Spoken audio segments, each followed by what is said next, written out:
शेतकरी उपाशी, मोदी उपाशी। लाज वाटली पाहिजे।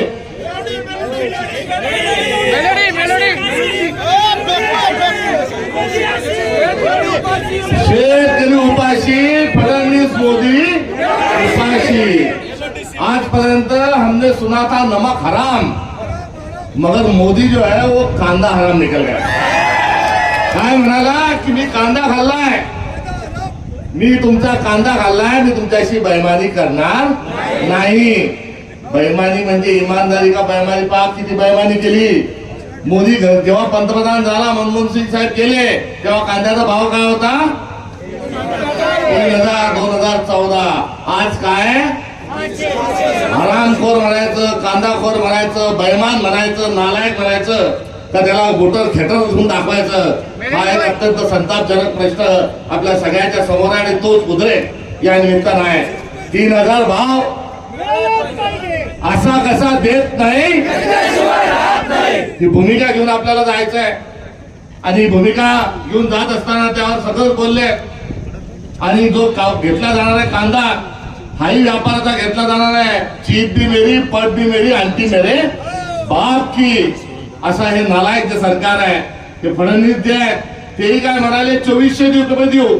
हा पण असा गद्दार माणूस आहे की 2400 वरून उलटी उडी मारली आणि 1200चा बोलतोय। 1200 मध्ये राईस प्लेट जेवढे येतील तेवढे 2-3 खा आणि पळून जा। त्यामुळे यांच्या बोलण्यावर कुठे विश्वास नाही। अत्यंत खोटारडा असा महाराष्ट्राचा मुख्यमंत्री आहे।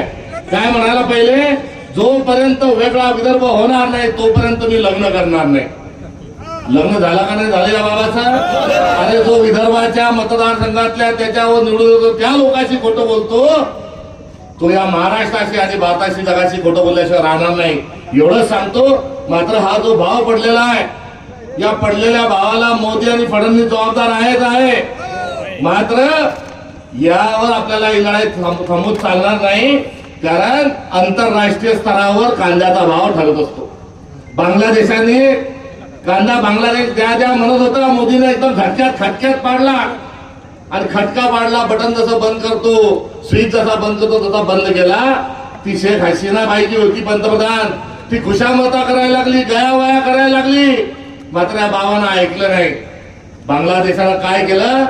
भारत आपल्याला अडचणीत आणतो म्हणून त्यांनी इतर ठिकाणून कांदा घेतला।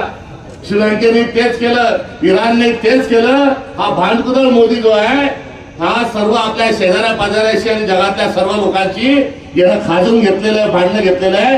हा जोपर्यंत दलिंदर पंतप्रधान